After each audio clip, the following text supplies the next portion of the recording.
United engineering services की तरफ से मैं एक छोटा सा बहुत ही प्रैक्टिकल सोलर पैनल की सिलेक्शन, उसकी लोड एस्टिमेशन, लोड रिक्वायरमेंट के मुताबिक पैनल लगे, उसका कंट्रोलर, हाइब्रिड कंट्रोलर का सिलेक्शन और बैटरी का सिलेक्शन प्रॉपर। मैंने ये देखा है कि मार्केट में बहुत सारे ज़्यादातर नॉन टेक्निकल आदमी इसमें सोलर पैनल और सिस्टम को लगा रहे हैं। इसलिए अगर as a client, as a customer मुझे चाहिए कि मैं वो चीज़ खरीदूँ जो मेरी सारी रिक्वायरमेंट पूरी कर सके। इस हवाले से मेरे एसोसिएट हैं सैफुल्लाह बलोच साहब, ये भी इलेक्ट्रिकल इंजीनियर हैं, इन्होंने बड़ी मेहनत की है और डिटेल और कुछ स्लाइड्स भी मैं आपको दिखाऊंगा।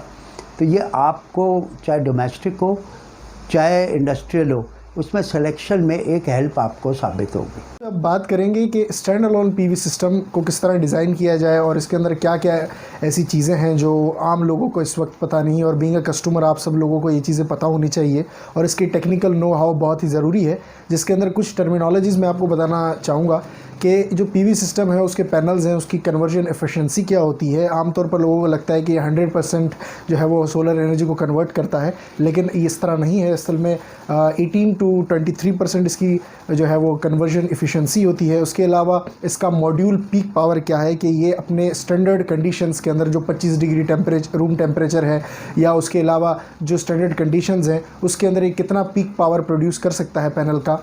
उसके अलावा ऑटोनॉमी है कि आपको कितनी देर तक सिर्फ पीवी के ऊपर रिलाई करते हुए अपना पावर जो है वो प्रोड्यूस करना है। उसके अलावा चार्ज कंट्रोलर और सन आवर्स की कितनी देर तक सन पीक आवर्स पे होता है और उसमें क्या पीक पावर आपको मिलेगा। उसके अलावा जो बहुत ही अहम मैं समझता हूँ यहाँ पर टिल्ट एंगल जो है कि आपका पैनल कितने एंगल पर होना चाहिए, ये आपके डिपेंड करता है कि आप जिस पॉइंट पर उस पैनल को लगा रहे हैं उसका लैटिट्यूड क्या है। और इसके अंदर फिर अगर समर में है तो फिर 15 डिग्रीज़ माइनस करके आप टिल्ट एंगल चूज़ करेंगे, और अगर विंटर है तो 15 डिग्री प्लस करके जो है वो अपने लैटिट्यूड में फिर टिल्ट एंगल जो है वो डिसाइड करेंगे। उसके अलावा जो एक टर्मिनोलॉजी है कि ट्रैकिंग स्ट्रक्चर, हमारे पास आम तौर पर जो रेजिडुअल सिस्टम्स होते हैं, सोलर सिस्टम्स या पीवी सिस्टम, उनके अंदर ये सिस्टम नहीं होता कि एमपीपीटी जिसे हम कहते हैं, maximum power point tracking system, क्योंकि ये बहुत एक्सपेंसिव हो जाता है और ये बहुत ही कमर्शियल सोलर सिस्टम्स के अंदर यूज़ किया जाता है। पाकिस्तान के अंदर तो इस तरह कोई ख़ास डोमेस्टिक लेवल पे कोई ऐसा सिस्टम नहीं है। उसके अलावा एज़म्यूथ एंगल जो है वो डिसाइड करता है कि आपका जो सन है वो नॉर्थ से कितना एंगल बना रहा है, नॉर्मल टू नॉर्थ। ये भी एक इम्पॉर्टेंट टर्मिनोलॉजी है जिसके बारे में पता होना चाहिए। और उसके अलावा आपको ये भी पता होना चाहिए कि पाकिस्तान के अंदर आपकी सोलर रेडिएशंस उसकी जो है वो रेशो क्या है।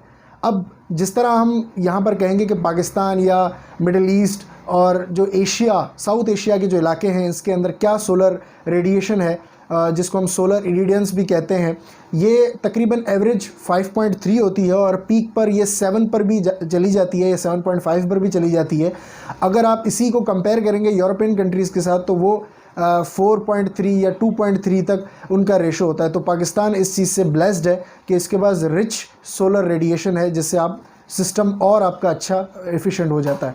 उसके अलावा आपकी कितनी एरिया रिक्वायरमेंट है, और उसके अलावा आपकी लोड कैलकुलेशन आप कैसे करेंगे अपने पीवी सिस्टम के लिए, जो स्टैंड अलोन पीवी सिस्टम है। और हमारा ये जो वेबिनार भी जो हम इस पे करेंगे ये भी स्टैंड अलोन पीवी सिस्टम पे होगा। इसको हम ऑफ ग्रिड सिस्टम भी कहते हैं कि आपके ग्रिड से बिल्कुल ही कोई ताल्लुक़ नहीं है। ये अलग से आप अगर सिस्टम लगाते हैं, ख़ास करके वो लोग जो जिनके फार्म्स होते हैं और यहाँ पर ग्रिड का कोई कनेक्शन नहीं होता और इलेक्ट्रिसिटी की जो पावर लाइंस है वहाँ पर नहीं आ रही होती, तो वो एक स्टैंड अलोन पीवी सिस्टम वहाँ पर लगाते हैं।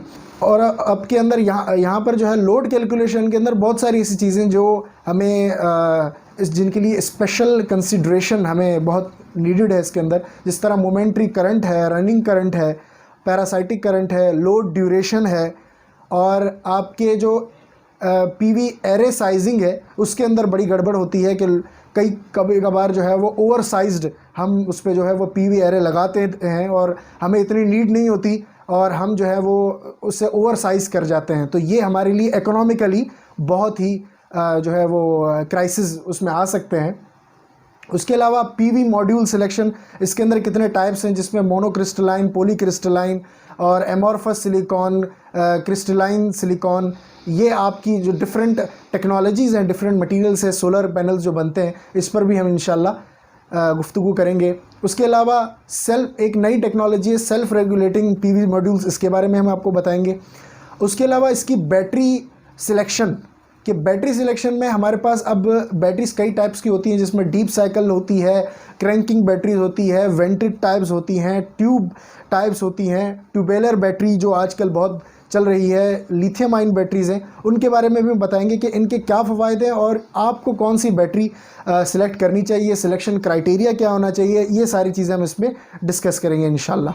और दूसरी बात, हमारे पास यहाँ पर स्टैंडर्ड के ऊपर ये जितनी भी प्रेजेंटेशन है और जो हम वेबिनार करेंगे, ये पूरा IEEE स्टैंडर्ड 1562 1013 1361, इसके ऊपर हम इंशाल्लाह बात करेंगे कि स्टैंडर्डाइज्ड जो है सिस्टम्स वो कैसे होते हैं और हमारे पास ये जो कोड्स हैं स्टैंडर्ड्स, ये इनके बारे में क्या कहते हैं।